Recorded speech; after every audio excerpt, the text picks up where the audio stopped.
Well, good afternoon. Tony Virtue speaking, Virtue and Partners with our regular monthly update. And first of all, particular welcome to our clients in Melbourne. It was extraordinary with that earthquake, so everyone is accounted for.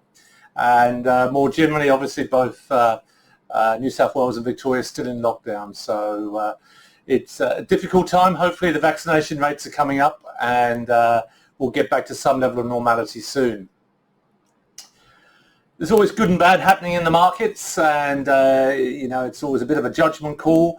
At the moment, probably the most relevant thing is a business called Evergrande up in Hong Kong, China, the second largest developer up there. And I guess it's been this continual thing over the years of of basically a single state managing their lives with entrepreneurs to build that growth.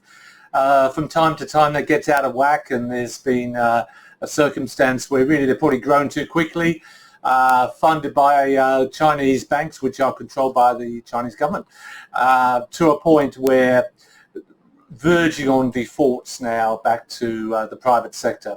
At this stage, they've kind of pushed this down the line a little bit longer.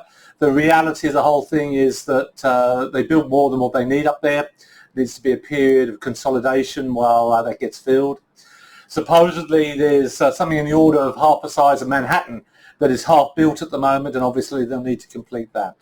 They'll probably change the management around, and what you saw with Alibaba, they'll probably do a little bit of a chat with them and tone things down a little bit. At this stage, no contagion effect into the wider bond markets globally, but clearly this is something that is so interrelated that you keep a close eye on it. Domestically, that has in fact impacted on our iron ore price. Clearly, if China's not building, you don't need as much steel, not so much demand for iron ore. That said, the three major miners paid out record dividends just in the last few days. In fact, all up $30 billion have been paid in dividends to Australian investors, much of which is fully franked. So the market is awash with cash. That said, as you can see from your year-end reports, we had an extraordinary year, both in equities and in property. And I think most of us just be happy just to have a steady year now, a bit of what I call a Goldilocks approach, not too hot, not too cold. There will be times when markets will turn down 5-10%, but hopefully then rebound.